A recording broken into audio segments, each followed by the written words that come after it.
When I bumped into you last week and I heard what was going on, we had a good radical friend here, socialist, a comrade, Carol, who joined and unfortunately died very suddenly.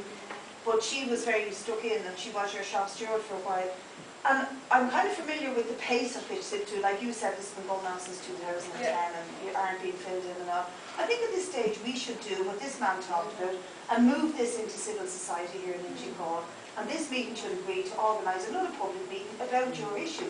Because it's not your issue, it's the issue of every sick and elderly person and everybody who loves them in this community. So I think we should just agree here now to organise a public meeting. There's like a few elderly people that were broken and beaten up, and then just there recently there was another incident.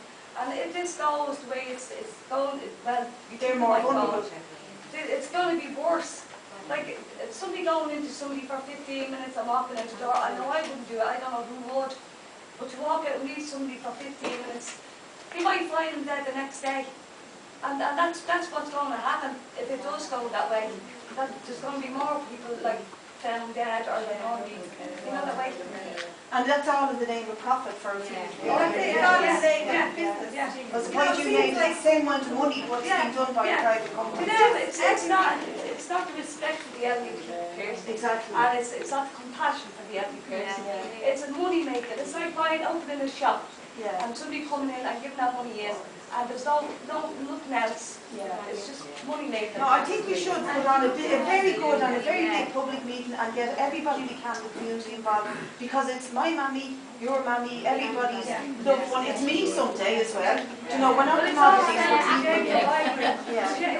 Actively. Yeah. We're not jobs going for a good load of care systems has been let go because there isn't having these kinds of supplies. Now I did care in last year, the year before last in college, and as well as care, as well as special needs, as well as SNA as well. So just to say, if you look on active now, the only job you get that we're going to pay you for is to sign up with an agency for home health. Okay, so we agree to do that, yeah? And we'll move on that straight away. I just want to finish on a couple of small points. First of all, Eileen, your point about young people and also what do we do after the 18th of July? Well, that's a very good question, because there's no point in doing, you know, leading everybody out onto the streets and then go, well, duh, what do we do now? They're all gone on holidays. And it's important because I've been noticing this and looking at different notices that are coming out. The government plan in the August, for example, a whole load of attacks. They were waiting till the referendum was over before they announced the bad news, but they're also waiting till they get out of the door and go on holidays before they do. For example, they're going to go after the turf cutters and the farmers who are fighting to try and save the lands. Now, environmental stuff is one thing, but these people are being really screwed for their livelihoods. They're going to go after the small nursing homes. They've listed about 6 of them. Laois, Offaly, Galway, small nursing homes where there have been campaigns, people fighting, they're going to close them in August. They've made this, and you see these little statements here, there and yon. They are definitely going to come after the people who haven't paid the household charges, and they're going to begin the implementation of water metering of homes. So there's a whole pile of stuff, as well as we come across the local issues that arise. So after the 18th, Eileen's question is very, very important. We can, of course, sleep, and we can't fade into the distance. And I guess by the time the 18th comes, the campaign against the household tax will have other plans about how to respond to the threatening letters and stuff. But in a general sense, the importance of meetings like this and getting community networks up means that we have to start looking after each other, looking after each other's interests, and that we don't go asleep on that. And that network then becomes national, you know, that we're in touch with people all over the country and we're able to move and fight on things. So after the 18th, I think absolutely the campaign has to escalate into a bigger and bolder anti-austerity campaign that involves everybody across the country and that is prepared to take massive disobedience against the government to achieve its aims. And the very last thing I'd say is Heine's point. I think it's a brilliant point. They did manage to shift the discourse from this is about a crisis of the system and the banking system to this is about the public spending crisis. It's their fault. There's too many people on the dole, there's too many lone parents getting money, there's too much money going into hospital education. They've managed to shift the discourse in a big way.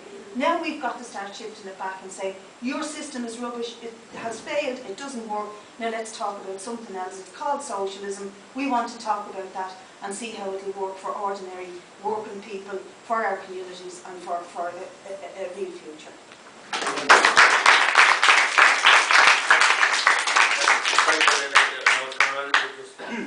has a dinner appointment with Detective Gandhi, so if you just give us a few quick points before he... Thanks very much, Kieran.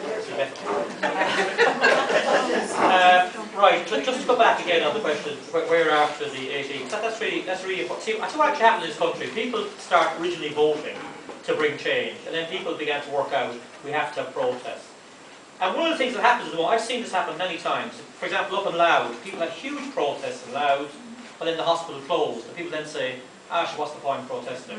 So the first thing we've got to get into our heads is, the Berlin Wall did not fall because of one protest. People came out 1 week, they go out the next week, they go out the next week. And the people we're up against, it's not going to happen in just one day. The biggest word is you have to escalate. And you have to go from marching down the street to civil disobedience. We should know what civil disobedience means. It means being peaceful, sticking together, but taking action that's a bit stronger than just marching. Could mean sitting down the streets, could mean occupying, as the big Occupy movement did, and so on. And it means going from there to, yes, involving the unions and strikes and so on. That's what we want to see. So we want to see escalation all the time. And linked to that, we do want to see more people who are socialists who are elected. And I'll tell you why it's important to people like Brid or Joan Collins or Richard Boyd Barrett. Not because they're going to do it for us. I mean, Brid just told you what goes on the council. I mean, how could you change anything in the council knowing that the city manager can override you all the time? The importance of having socialists elected is that they are the people who will help to organise. I mean, James Connolly said, originally, many people don't remember what he said in many instances, he said the most important thing about electing a socialist is elect a disturber of the public peace. They're the person who get things organised, okay? So that's what we want more socialists for. And very simply, to finish on, just to say again, what exactly do we mean when we say we want to get rid of capitalism? And I think it's very important to say, it's not about one down the Soviet Union, it's not about communism, it's not about, if you like, dictatorship or one-party state. It's about going back to the ideals of a very important person in this country, who was James Connolly. And Connolly always said, the first thing you've got to do is, you must have public ownership of the main elements of the economy. And you look at, for example, the home health issue.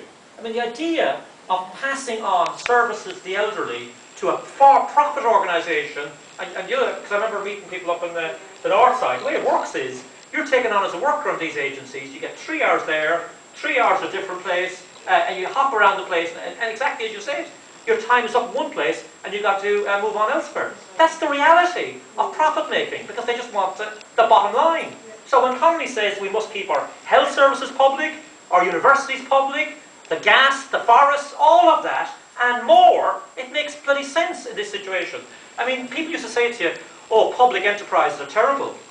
Did they ever not know what happened in the banks? I mean, who ran the banks? The banks were run by private corporations. All of them were told, we must buy the best brains in the land. So they paid them 4 million. That's what Mr. Goggin was paid. Mr. Sheehy was paid, I think, about 3 million. And they're now living on a pension of 600,000 a year. That's what Goggin is paid for. Sheehy is on 550,000 pension a year. And we, the Irish taxpayers, because he was the former CEO of Allied Irish Bank, we're paying for his pension. Right? That's what the private sector means in reality. So Connolly said public ownership, workers' control. And what that means is the people who work know what their job is. I mean, I work in UCD, right? And the people who run my place, they get paid 240,000 euros a year, right? A man called Hugh Brady and 12 of his henchmen or henchwomen get paid 240,000 euros a year. And he's a surgeon. I'm sure he was a very good surgeon. He's very good at looking at people's bodies. But what's he know about running a university? How can you go just from being a surgeon to running a university? And why wouldn't the people who worked there over the years, people in the restaurants, the library, the people who teach there, the people who work in behind the computers and so on, we should be involved in running that place, rather than just one character who thinks he's worth 240,000. And the same thing should apply everywhere. That's what socialism means. The workers, if you like, having a say in running the country, in running their workplaces. And very lastly, this is important. We want to see a different type of society where if you like, what the economy is there for is to serve the people. I can just explain it in one very simple example. I mean, inequality is terrible in our society, awful in our society. I mean, I think we should have a maximum wage. Nobody should earn over 100,000. If you have a minimum wage, why shouldn't you have a maximum wage? So we're against this type of horrible inequality. But worse in some ways than inequality is if you look at the Irish Financial Services Centre, if you just go down by Connolly Station, people here, oh, the Irish Financial Service is a great place. There is 18,000 billion euros in there. right? Insurance funds, it's like a gambler's den. They move the money around in speculating in insurance, in speculating in food prices, in speculating everything. 18,000 billion of the world's labour, wealth, that's where it comes from. And the point is, it becomes a great lord that dominates our lives, and we hear some character coming on the radio saying, the markets feel this and the markets feel that, as if there's some bloody hobgoblins up in the air running our lives, right? So what socialism means, we get control of the wealth, and we decide democratically how it should be used, and it should be used for decent things like looking after the elderly, looking after the young, bringing about solidarity in society, rather than this mad drive for profit. So if you agree with that, get involved with the socialists, and let's get active and bring about some change in this country.